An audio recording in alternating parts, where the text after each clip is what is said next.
मैं तो उस दिन का इंतजार कर रहा हूँ जब तुम वो ड्रेस पहनोगे। तुम सिर्फ मेरी हो। ये जोड़ा मुझे तुम्हारे लिए लेना था। इस दरवाजे से तुम्हें अजान के साथ रुखसत होना था, लेकिन तुमने क्या किया? मैं खुश नहीं हूँ मलाहत साहिबा। मैं उसान से मोहब्बत करती हूँ, लेकिन मुझे उसे अपने दिल में दफन करना है। देखो जमाना, ये शादी का घर है, इसे जनाजे का घर मत बनाओ। और तुम्हारे दिल में मेरे सिवा और कोई नहीं होना चाहिए, वरना मैं उसे मार दूंगा।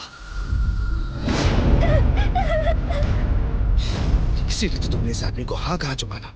ये नया माल आया है भाई। तो फिर क्या ख्याल है, निपटाए इसे? यकीनन इन्होंने ये गाड़ी चोरी की है। अब समझो आशिर तुम्हारा अंजाम करीब है, बस सबूत मिल जाए तुम्हारा काम खत्म।